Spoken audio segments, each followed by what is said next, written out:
Welcome back, everyone, to another episode of Speak Up. I'm Ryan, and today's episode is for anyone out there looking to speed up their journey to English fluency.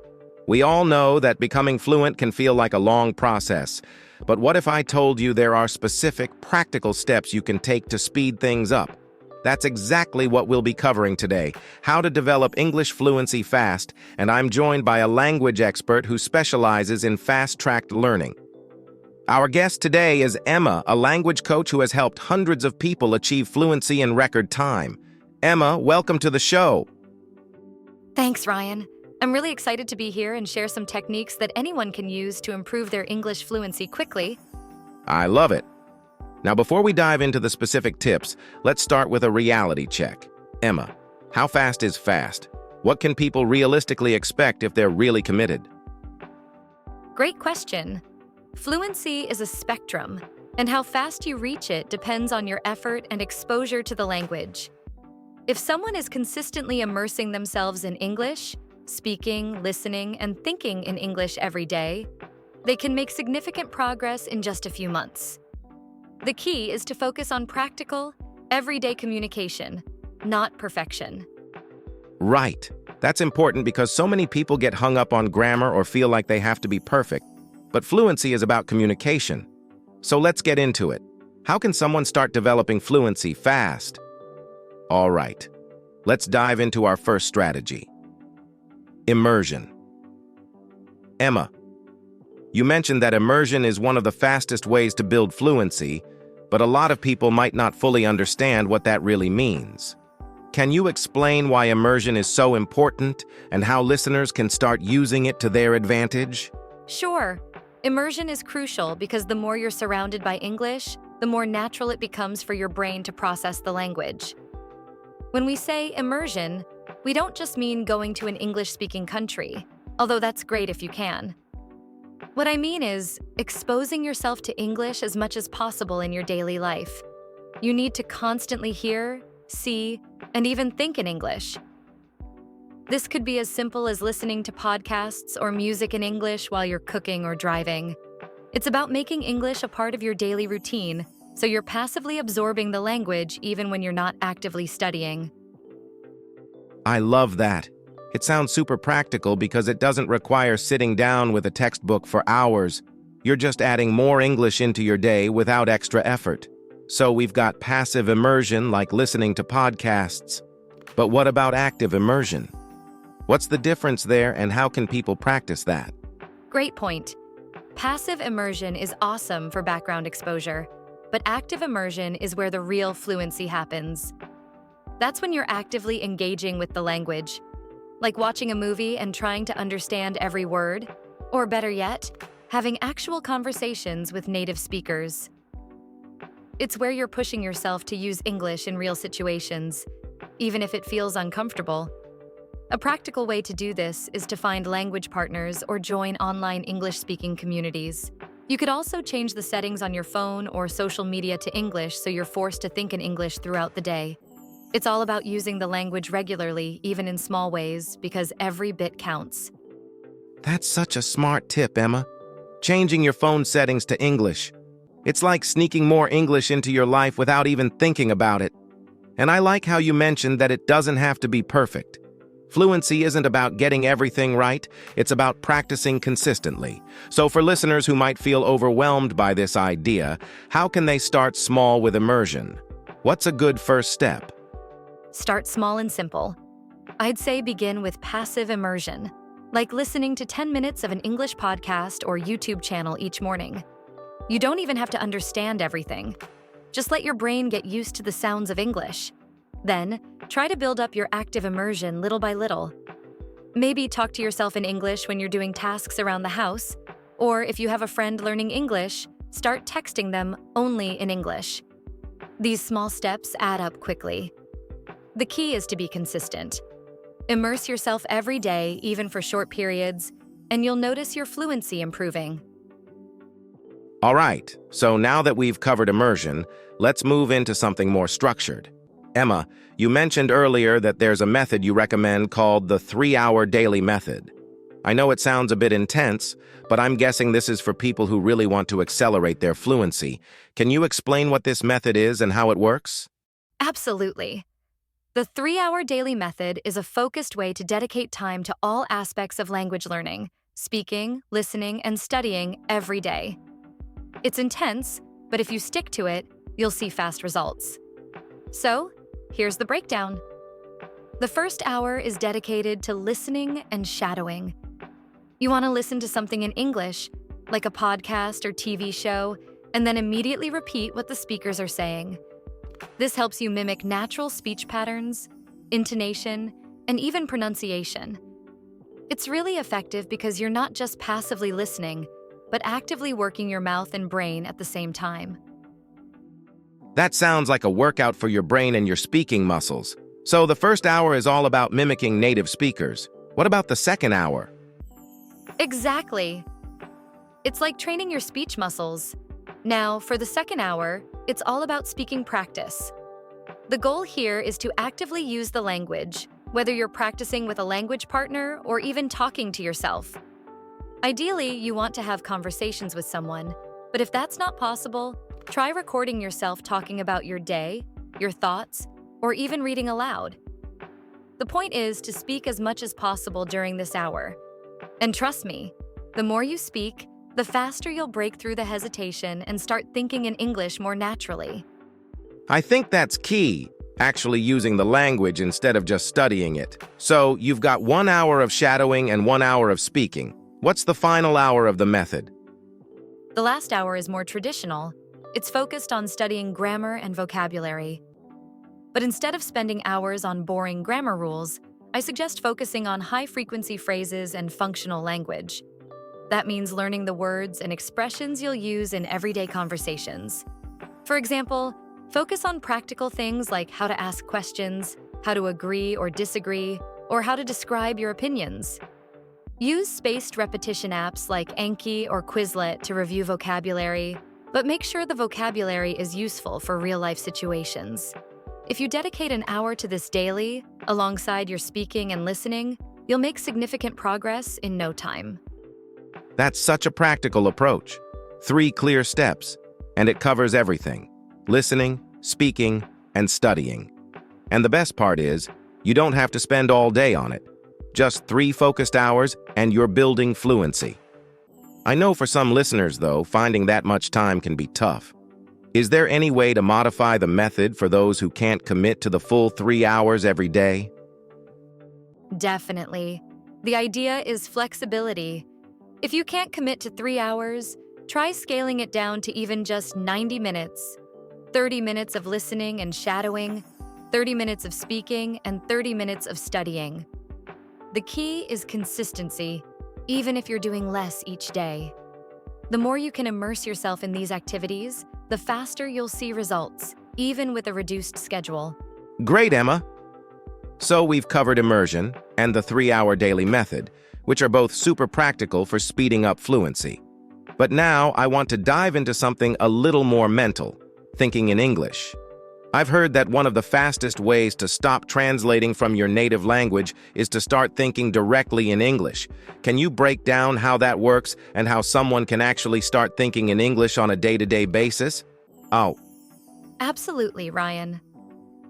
Thinking in English is one of the most powerful tools for boosting fluency, but it's something that many learners overlook. The idea here is to stop the habit of translating from your native language into English, which slows you down and makes speaking feel unnatural. When you start thinking directly in English, your fluency improves because your brain is processing the language faster, without the extra step of translation. So, how do you get there? Start small. Begin by thinking in English about everyday tasks. For example, when you're getting dressed, think to yourself, "I'm putting on my shoes," or "I need to grab my jacket." The more you do this, the more natural it becomes. That's so true. It's like when you're learning to drive. At first, you have to think about every little thing, but after a while, it just becomes automatic. So thinking in English can eventually become second nature with practice. But what about when you hit a mental block? Like, what if you're in the middle of thinking in English and you can't remember a word? What should people do in those situations? That's a great question, Ryan. It's completely normal to hit mental blocks when you're shifting to thinking in a new language. What I recommend is, instead of switching back to your native language to find the word, try to describe it in English. For example, if you can't remember the word refrigerator, you could say in your head, the thing that keeps food cold. This keeps your brain working in English and forces you to think around the gaps in your vocabulary, which is actually great for learning. And over time, those gaps get smaller and smaller as you build your vocabulary. Another thing is to not stress about it. Just let it flow and know that it's okay if your thoughts aren't perfect. That's an excellent point. I think sometimes people put too much pressure on themselves to get everything right, and that stress can actually slow them down. So, what's a good way to practice this throughout the day? How can listeners start building the habit of thinking in English without feeling overwhelmed? Start with short bursts of practice. I always suggest setting a timer for 5 or 10 minutes, and during that time, commit to thinking only in English. You can choose any topic. Maybe think about what you need to do today, or plan your weekend in your head, but in English. If you do this regularly, it'll become easier, and eventually you won't need a timer because you'll naturally start thinking in English more and more. The goal is to integrate it into your daily life, so over time, you start thinking in English automatically without needing to force it.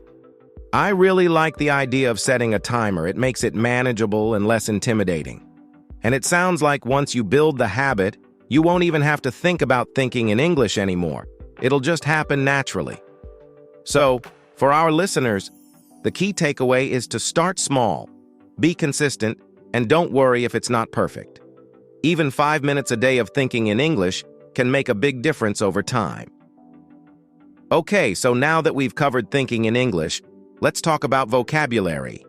One of the biggest hurdles for learners is feeling like they don't know enough words. But Emma, you've mentioned before that focusing on individual words isn't actually the fastest way to build fluency. Instead, you recommend learning in chunks, phrases, not just words. Can you explain why this approach works better and how listeners can apply it to their learning? Exactly, Ryan. Learning individual words can be useful, but it's not the most efficient way to build fluency. The reality is that native speakers rarely use single words in isolation. We speak in chunks, phrases, or short groups of words that naturally fit together. For example, instead of learning the word get, learn it in a phrase like get up, get ready, or get going.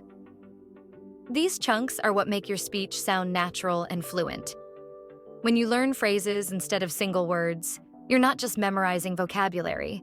You're also learning grammar, context, and how to use that phrase in conversation. It's a much faster way to become conversational because you're practicing real-life English that people use every day. That's such a good point. I guess when you focus on phrases, you're not just learning the words, you're learning how they work together. So instead of thinking about vocabulary as a list of random words, you're absorbing useful, ready-to-go expressions. But how can someone start learning in chunks? What's a practical way to find and practice these phrases? A great way to start is by focusing on high-frequency phrases, the ones that come up often in everyday conversations. Think about the situations you encounter daily, like ordering food, asking for directions, or making small talk. For example, instead of memorizing the word menu, learn how to say, "Can I see the menu, please?" This is how native speakers communicate, and it's much more useful in real conversations. To find these chunks, you can use resources like phrase books, or even better, pay attention to how native speakers talk in movies or TV shows. Write down phrases you hear often and start practicing them. You can also use apps like Anki or Quizlet to create flashcards with full phrases instead of just words. Review them daily and make it a goal to use them in conversations as soon as possible. That's really practical. So instead of just picking up a dictionary and trying to learn 10 random words a day, it's more about learning phrases that you'll actually use. I like that because it feels less overwhelming. You're learning things you can immediately apply in real life. Do you have any specific resources or methods that people can use to make this kind of practice easier? Definitely. One method I highly recommend is using collocations. These are words that naturally go together. For example, we say, make a decision, not do a decision, or take a break, not have a break. Learning these word combinations helps you sound more natural. Another great way to practice is by watching shows or YouTube videos in English and noting down any phrases or chunks that you hear repeatedly. You could also try language apps that focus on natural conversation, like Memrise or LingQ. And like I mentioned earlier, flashcards are incredibly effective if you're reviewing full phrases, not just single words. The key is to practice using these phrases as soon as you can, even in simple conversations with a friend or language partner. I really like the focus on collocations because it's all about speaking the way native speakers do. It's not just about the vocabulary, it's about how you use it. So for our listeners, the takeaway here is to focus on learning chunks, everyday phrases and combinations of words that you can actually use in real conversations. It's a faster and more practical way to build fluency, and I love that it also helps you understand grammar without studying rules. All right, Emma, so far we've talked about immersion, the 3-hour method, thinking in English and learning in chunks, all of which are great strategies. But there's one piece I know listeners are eager to hear more about: speaking practice. This is where a lot of learners struggle. They might feel nervous, or they don't have anyone to practice with. So what's the best way to get consistent speaking practice? And if they don't have a native speaker to talk to, how can they still practice effectively? This is such an important point, Ryan, because speaking regularly is the key to unlocking fluency. And you're right. Many learners feel nervous about speaking, or they don't know where to find someone to practice with. But here's the thing. You don't need to be in an English-speaking country to get good speaking practice. The internet has made it easier than ever to connect with language partners. There are tons of apps and platforms like HelloTalk, Italki, or Tandem, where you can find native speakers or fellow learners who are happy to practice with you. Even speaking for just 15 minutes a day with someone can dramatically improve your confidence and fluency over time. That's so true. It seems like technology has really made language learning more accessible, and I think a lot of listeners might be surprised that they don't need to commit to hours of conversation. A simple 15 minutes a day could be enough. But for someone who's just starting out and might feel a bit shy or self-conscious, what advice do you have for getting over that initial fear of speaking? That's completely normal. Everyone feels nervous at first, and that's okay. The trick is to start small and keep it low pressure. When you're talking with a language partner or tutor, remember that they're not expecting perfection. They just want to help you practice. And actually, they're often making mistakes in your language too, if it's a language exchange. My advice is to embrace the mistakes. They're a natural part of the process. In fact, the more mistakes you make, the faster you'll learn. You could even start by speaking about topics you're comfortable with, like talking about your daily routine or something you're passionate about. It's easier to talk about things you're familiar with, and it builds your confidence little by little. That's such a helpful mindset shift. You're right. It's all about making mistakes and learning from them. I think that takes a lot of the pressure off. So, for someone who doesn't have a speaking partner yet or maybe doesn't feel ready for a full conversation, are there other ways they can still practice speaking? Yes, definitely.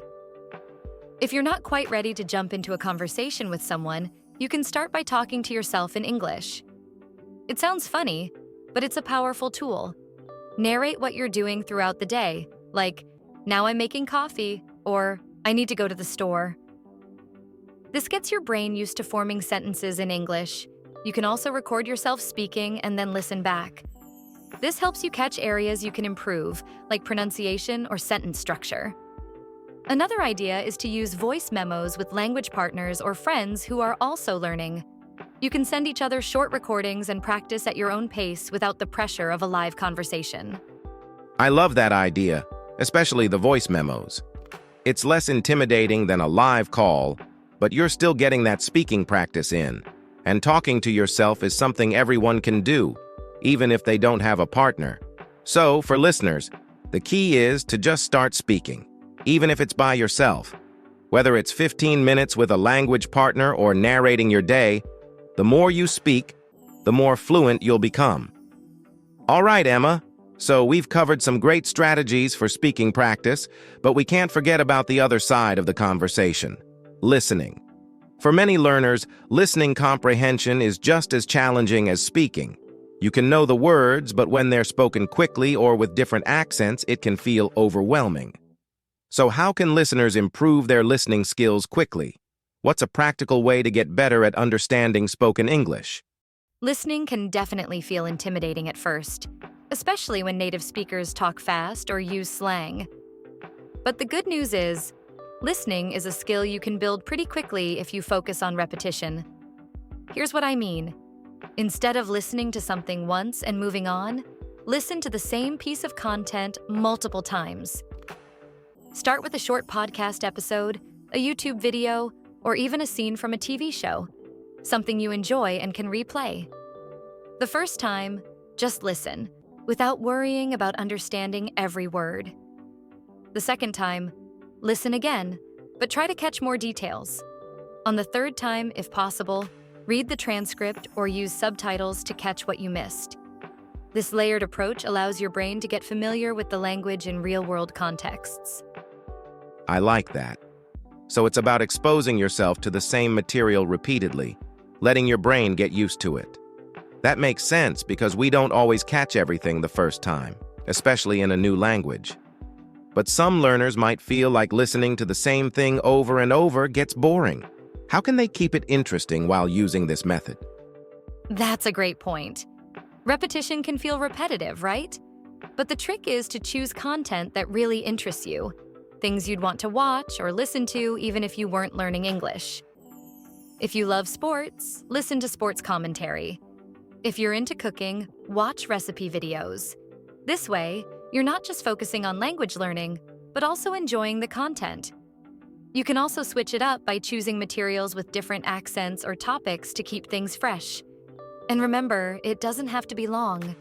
You can practice with short clips or even song lyrics. The key is to make it fun and something you'll look forward to doing every day. That's such good advice, combining something you enjoy with repetition. So for listeners, it's not about forcing yourself through long, boring lessons, but finding material that excites you. I know for me, listening to short clips or scenes from my favorite shows made a huge difference when I was learning. Now, for someone just getting started, how often should they be doing this listening practice? Is there an ideal amount of time? Honestly, consistency is more important than the length of time. You don't need to listen for hours at a time. Even just 10 to 15 minutes a day of focused listening can make a big difference. What matters is that you're doing it regularly. I recommend setting aside a little bit of time every day to repeat the same content, maybe for a week, and see how much more you understand by the end. And for a fun challenge, after you've listened multiple times, try to explain what you heard in your own words, either to yourself or a friend. That way, you're practicing both listening and speaking at the same time. I love that idea of explaining it back. It's such a simple way to reinforce what you've heard, and it adds that extra layer of practice. So, to sum it up for our listeners, focus on repetition, listen to the same content multiple times, and make sure it's something you enjoy. Even 10 minutes a day can have a huge impact on your listening skills. And don't forget to challenge yourself by summarizing what you've heard. That way, you're working on both listening and speaking at the same time. All right, Emma, we've covered so many practical tips so far: immersion, structured methods, speaking, listening, and learning in chunks. But I think there's one more thing we need to address: the fear of making mistakes. This is something that holds so many learners back, especially when they're trying to speak. What advice do you have for listeners who are worried about making mistakes? And how can they push past that fear? You're absolutely right, Ryan. Fear of making mistakes is one of the biggest barriers to fluency. But here's the thing. Making mistakes is not just inevitable, it's necessary. It's how we learn, and it's how we get better. The key is to embrace mistakes as part of the process. When you make a mistake, it means you're pushing yourself outside your comfort zone, and that's where real growth happens. One practical way to shift your mindset is to start seeing mistakes as learning opportunities. After a conversation, take a moment to reflect. What went well? What could I improve next time? This makes the whole experience less about perfection and more about progress. I love that. Making it less about being perfect and more about improving with every conversation.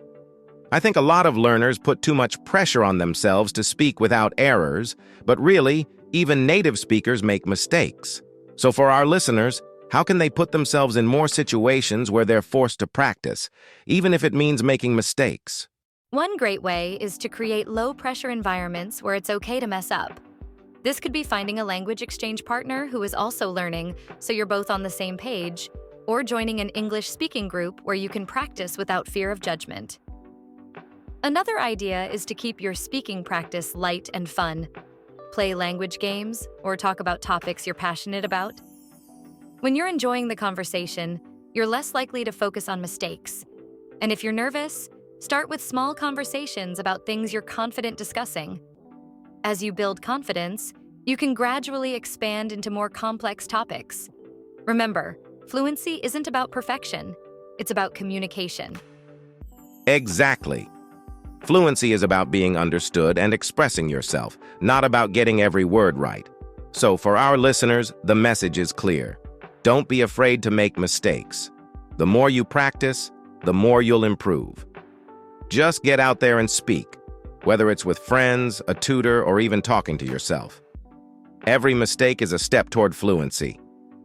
Wow, Emma, this has been such an informative episode. We've covered so many great strategies that our listeners can start using right now to boost their fluency quickly. Let's do a quick recap for everyone.